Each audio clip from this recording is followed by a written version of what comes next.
Welcome back to our channel friends. हम लोग देखते हैं कमिंग वीक में हमारे लिए क्या स्विंग ट्रेडिंग अपॉर्चुनिटीज जनरेट हो सकती है। फ्रेंड्स, ये प्योरली एजुकेशनल पर्पस के लिए, अगर आपको ट्रेड लेना है तो प्योरली आप अपनी रिस्क पे ट्रेड लेंगे। सबसे पहले फ्रेंड्स, एशियन पेंट ये सेलिंग जोन से प्राइस रिएक्ट करके यहाँ पे रिट्रेस हो सकती है। फिर यहाँ से हम लोग फ्रेंड्स बाय का ट्रेड ले सकते हैं। 2495 आपका एंट्री पॉइंट होगा, 2449 आपका स्टॉप लॉस होगा, 2587 टारगेट 1 एंड 2633 टारगेट 2। लेकिन फ्रेंड्स, यहाँ पे हमको ये चीज़ का केयर करना है कि जब प्राइस ये जोन से एंट्री पॉइंट पे आ रही है तो यहाँ पे कोई भी सेलिंग जोन फॉर्म नहीं होना चाहिए। डेली की कैंडल में, डेली के चार्ट में यहाँ पे कोई भी सेलिंग जोन फॉर्म नहीं होना चाहिए। फ्रेंड्स, जिन्होंने भी मेरा course journey of a professional trader किया है उनको पता है कि एक सेलिंग जोन और एक बाइंग जोन हम लोग कैसे आइडेंटिफाई करते हैं। तो फ्रेंड्स, आपको सिर्फ ये टेक केयर करना है कि प्राइस जब यहाँ पे एंट्री पॉइंट पे अप्रोच कर रही है तो यहाँ पे कोई भी सेलिंग जोन फॉर्म नहीं होना चाहिए, तो ही आपको इजीली टारगेट 1 अचीव होने की प्रोबेबिलिटी है। बजाज फिंसर्व सेम फ्रेंड्स, आप 9150 तक रिट्रेस होने का प्राइस के लिए वेट कीजिए। 9150 पे आप बाय का ट्रेड ले सकते हैं। 8950 स्टॉप लॉस होगा, टारगेट 1 9450, टारगेट 2 9650। यहाँ पे भी फ्रेंड्स आपको टेक केयर करना है कि जब प्राइस ये लेवल पे रिट्रेस हो रही है तो कोई भी सेलिंग जोन फॉर्म नहीं हो रहा है। यहाँ पे डेली कैंडल पे जिन्होंने भी मेरा कोर्स किया उनको पता है हम लोग सेलिंग जोन कैसे आइडेंटिफाई करते हैं। And very important friends, price अगर यहाँ पे रिट्रेस करेगी तो ही हम लोग बाय करेंगे। अगर प्राइस ये लेवल पे आ रही है और यहीं से अगर ऊपर की तरफ निकलना स्टार्ट होती है तो आप फ्रेंड्स प्राइस को चेज बिल्कुल भी नहीं कीजिए। एक प्रोफेशनल ट्रेडर वेट करता है अपनी एंट्री पॉइंट ट्रिगर होने का। अगर यहाँ पे प्राइस रिट्रेस हो रही है, हमको एंट्री मिल रही है तो ही हम लोग ट्रेड लेंगे, अदरवाइज ट्रेड नहीं लेंगे। ब्रिटानिया में भी फ्रेंड्स सेम, हमको वेट करना है कि प्राइस यहाँ तक रिट्रेस हो। 3520 पे हम लोग बाय का ट्रेड ले सकते हैं। 3480 हमारा स्टॉप लॉस होगा। इसमें भी फ्रेंड्स आपको टेक केयर करना है कि जब प्राइस यहाँ पे अप्रोच कर रही है तो कोई भी यहाँ पे सेलिंग जोन फॉर्म नहीं होना चाहिए। सिप्ला फ्रेंड्स, 1 आवर का ट्रेंड लाइन ब्रेकडाउन पे आप ट्रेड ले सकते हैं। जिन्होंने भी मेरा course journey of a professional trader किया है उनको पता है कि एक ब्रेकआउट के रूल्स क्या होते हैं। तो फ्रेंड्स, अगर हमारे रूल्स के हिसाब से यहाँ पे ब्रेकआउट हो रहा है डाउन साइड की तरफ, इट मीन्स कि ब्रेकडाउन हो रहा है, तो हम लोग ट्रेड ले सकते हैं। लेकिन फ्रेंड्स, ये ट्रेड से हमको 790 के पहले एग्जिट हो जाना है, क्योंकि 791 से प्राइस बाइंग की तरफ रिएक्ट कर सकती है। दिवीज लैब फ्रेंड्स, अगर प्राइस ये सेलिंग जोन को ब्रेक करती है इट मीन्स कि 3650 के प्राइस ऊपर निकलती है, उसके बाद फ्रेंड्स यहाँ तक रिट्रेस कर रही है 3500 के आसपास, हम लोग बाय का ट्रेड ले सकते हैं।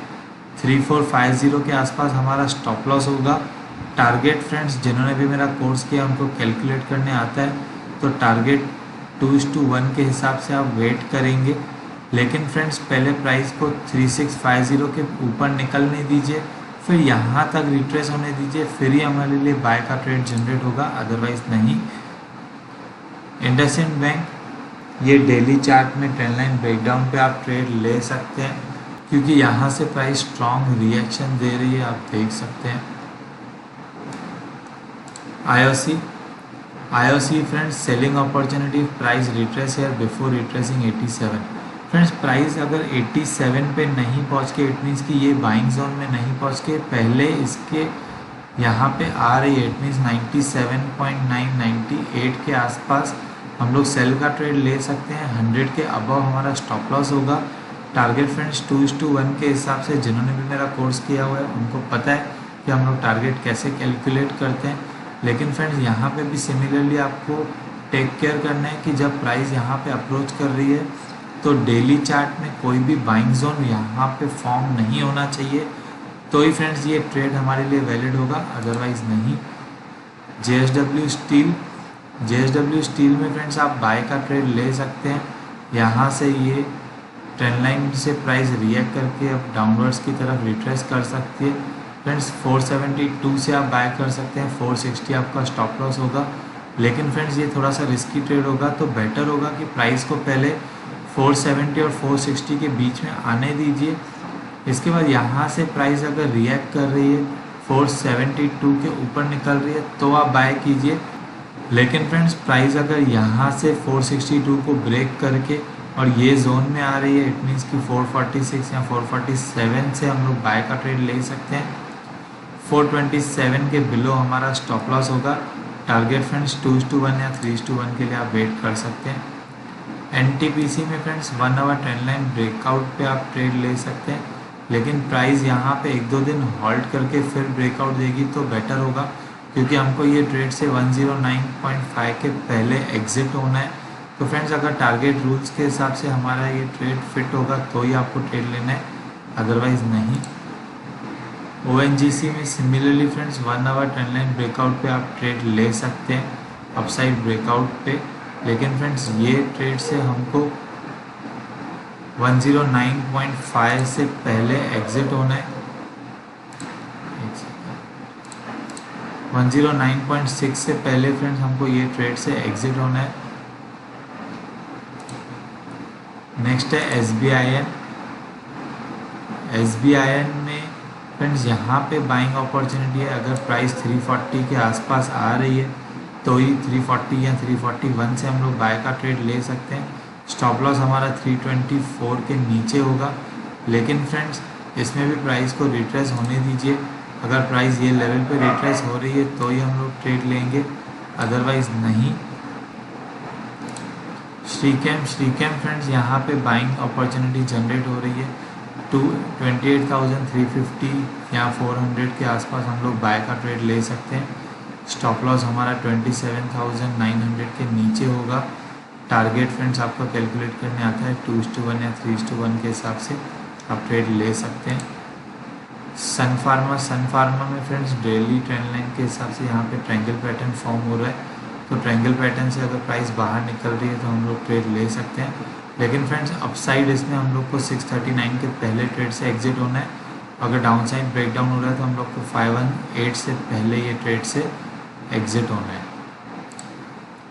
टाटा मोटर्स में friends 1 hour trend line breakout already हो चुका है, तो अगर आपको हमारे रूल्स के हिसाब से एंट्री मिल रही है तो आप इसमें ट्रेड ले सकते हैं। लेकिन फ्रेंड्स ये ट्रेड से भी आपको 314 के पहले एग्जिट होना है, क्योंकि यहाँ से प्राइस फिर रिएक्ट कर सकती है डाउनवर्ड्स की तरफ। टेक महिंद्रा में भी फ्रेंड्स यहाँ पे बाइंग अपॉर्चुनिटी जनरेट हो रही है। 969 या 970 से आप बाय का ट्रेड ले सकते हैं। 954 के नीचे आपका स्टॉप लॉस होगा। टारगेट फ्रेंड्स आपको 1025 के पहले ये ट्रेड से एग्जिट होना है। इसमें भी फ्रेंड्स आपको केयर करना है कि प्राइस जब यहाँ पे अप्रोच हो रही है तो कोई भी यहाँ पे सेलिंग जोन फॉर्म नहीं होना चाहिए। अगर यहाँ पे सेलिंग जोन फॉर्म हो रहा है तो आप फ्रेंड्स ये ट्रेड नहीं लेंगे। जिन्होंने भी मेरा course journey of professional trader किया है उनको पता है कि हम लोग कैसे सेलिंग जोन और एक बाइंग जोन आइडेंटिफाई करते हैं। तो फ्रेंड्स अगर यहाँ पे सेलिंग जोन आपको दिख रहा है कि यहाँ पे कहीं पे फॉर्म हो गया तो प्लीज़ आप यहाँ ट्रेड नहीं लेना। टाइटन फ्रेंड्स यहाँ पे आपको बाइंग ट्रेड अपॉर्चुनिटी जनरेट हो सकती है। 1507 से आप एंट्री ले सकते हैं। 1482 के आसपास आप 1481 के नीचे आपका स्टॉप लॉस होगा। टारगेट फ्रेंड्स आपको कैलकुलेट करने आता है 2:1 के हिसाब से आप वेट कर सकते हैं। लेकिन फ्रेंड्स इसमें भी सिमिलरली आपको केयर करना है कि जब प्राइस यहाँ पे अप्रोच करेगी तो कोई भी यहाँ पे सेलिंग जोन फॉर्म नहीं होना चाहिए। विप्रो में भी फ्रेंड्स यहाँ पे आपको बाइंग अपॉर्चुनिटी जनरेट हो रही है। 389 390 के आसपास आप बाय कर सकते हैं। 378 के नीचे आपका स्टॉप लॉस होगा।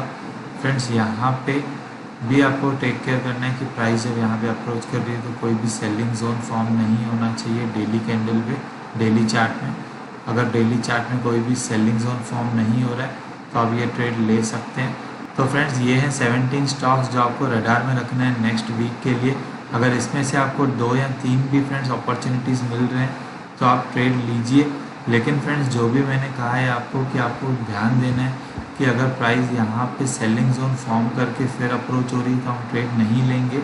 और सपोज़ अगर आपको ट्रेंड लाइन ब्रेकआउट का ट्रेड लेना है तो हमारे रूल्स के हिसाब से ब्रेकआउट या ब्रेकडाउन होगा तो ही ट्रेड लेना है।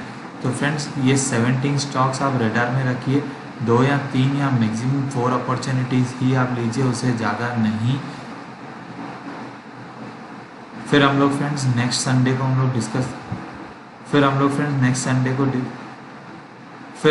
संडे को डिस्कस करेंगे कि किस में हमको अपॉर्चुनिटी मिली, किस में टारगेट मिला, किस में स्टॉप लॉस हिट हुआ, ताकि आप कंटिन्यूसली सीख पाएँ। फ्रेंड्स, इम्पॉर्टेंट नहीं है कि आप हमारे एनालिसिस यूज़ करके इमीडिएटली अर्निंग करना स्टार्ट करें, आप लर्निंग पे फोकस कीजिए। जिन्होंने भी मेरा कोर्स किया हुआ है journey of a professional trader, उनको फ्रेंड्स ये सारे ट्रेड्स रूल्स के हिसाब से लेने में काफ़ी इजी होगा, क्योंकि उनको स्टेप बाय स्टेप रूल्स पता है। उनको पता है कि अगर प्राइस हमारे एंट्री पॉइंट और टारगेट के बीच में कहीं पे भी सेलिंग जोन फॉर्म कर रही है तो हमको ट्रेड नहीं लेना है। Thank you friends. संडे को हम लोग देखेंगे कि किस में हमको अपॉर्चुनिटी मिली और किस में टारगेट या स्टॉप लॉस हिट हुआ।